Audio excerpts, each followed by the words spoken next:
Maka bila pemimpin jahil itu ditanya, mereka akan berfatwa tanpa ilmu pengetahuan. Mereka sesat dan menyesatkan orang yang lain. Allahu Rabbi.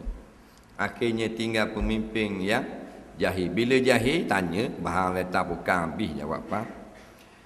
Kita tidak dapat laksanakan hudud dan memandangkan keadaan masyarakat majmuk di dalam negara kita amat tidak berkesesuaian pada masa ini. Nampak? Islam bukan mementingkan hudud saja di dalam negara. Oh, cakaplah TV. Tapi juga sudut ekonomi, kemajuan, kesihatan rakyatnya itu lebih penting.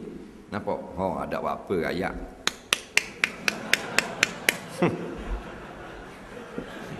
Ada apa-apa lalu. Ni tolong khabar bukan kita nak keping bati. Mana tolong khabar? Jangan kau jadi bodoh sangat. Tak ada orang tak mau piti, tak ada orang tak mau ekonomi. Semua orang nak maju. Faham? Orang nak maju lah ke? Kalau dia tahu kemajuan tu baik. Tak ada bangsa Islam tak tolak kemajuan. Orang asli ni maju nu tok batin. Cik kita tengok nu dalam hutang kali ni Kuala Berang. Tok batin, congok duk dalam rumah, main Angry Bird. Ting. Faham? Canggih dah dia. iPad 4.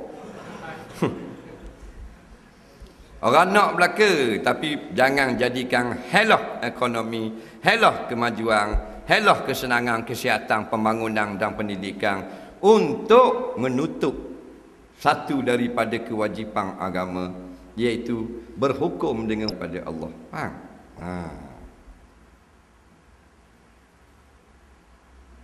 Jadi bila orang jahil cakap jadi sesat. Tak usah kata jahil.